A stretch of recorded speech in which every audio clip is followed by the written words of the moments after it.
This is the YouTube edition of my book, A Course in Miracles Workbook Nuggets, which is a study aid for the course's workbook for students. I'll begin by reading my book's commentary on today's lesson over a visual of the book's text. I'll then return with some further thoughts on the lesson, which are only included in this YouTube edition of my book.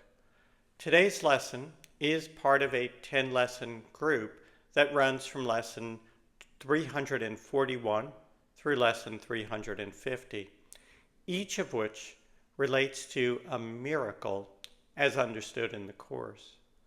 I'll be repeating this same introduction for each of lessons 341 through 350, so you can skip past this introduction in the future if you like. Timestamps taking you directly to today's Workbook Nuggets commentary and my further comments are provided in the description below. In the Course, a miracle is not a spectacular or otherworldly demonstration of divine power. It is simply a correction of perception, a change of perception that sees through the fear of the illusion to the reality of love beneath. The introduction, which precedes these 10 lessons, begins with the following words, quote, "A miracle is a correction. It does not create nor really change at all. It merely looks on devastation and reminds the mind that what it sees is false." End quote. Today's lesson from my book and my further thoughts, which are only contained in this YouTube edition of the book, follow. A link to the book on Amazon.com is provided below. Lesson number 342, December 8. I let forgiveness rest upon all things, for thus forgiveness will be given me. At the end of the lesson, Christ calls us his brother and asks that we forgive him, i.e. see truly, and thereby at last enter into the kingdom. Since together we are the Son, we are being asked to finally remember and accept the seemingly inconceivable fact that Christ and each of us are, in fact, one, the one self. Realizing this is the atonement, when forgiveness rests on all things. It is also the entrance into the kingdom.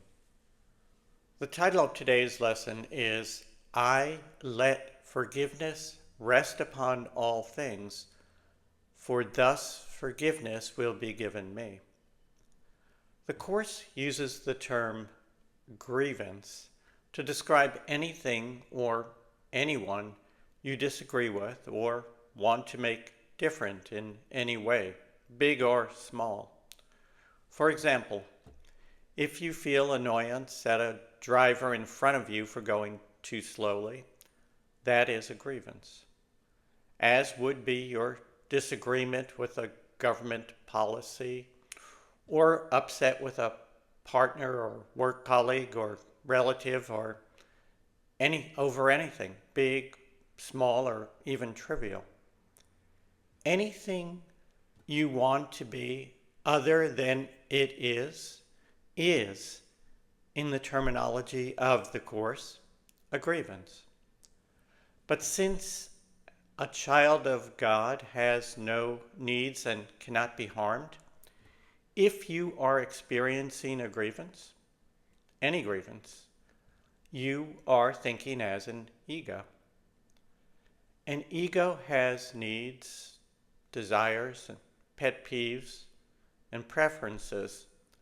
A child of God, having no needs, does not. If you have a grievance, you have forgotten who and what you are. You have fallen asleep in the illusion. The title of today's lesson tells you how to get back on track. I let forgiveness rest upon all things, for thus forgiveness will be given me. Forgive. That is, look beyond the surface event or thing in the illusion. See it for what it is, just the swirling chaos of the illusion. Accept the illusion for what it is. The illusion will always appear to be there, and there will always be aspects of it, many aspects, which will displease you. Don't take the bait.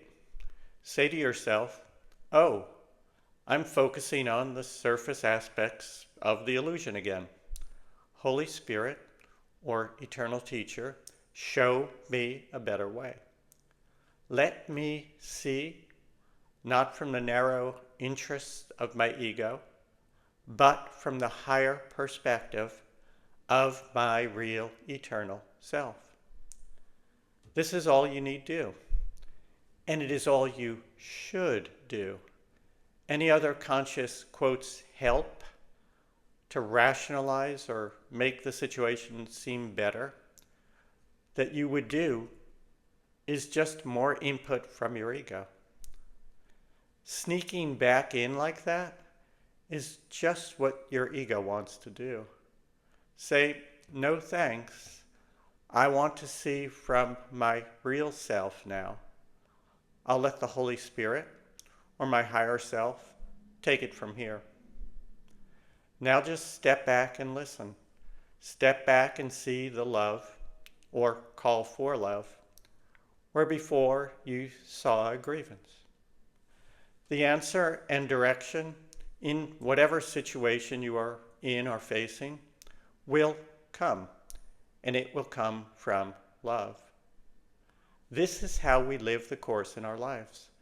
This is where our practice and work gets done.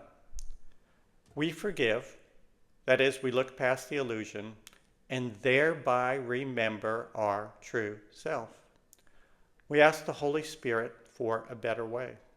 Unfortunately, or fortunately, the world gives us many opportunities each day to practice.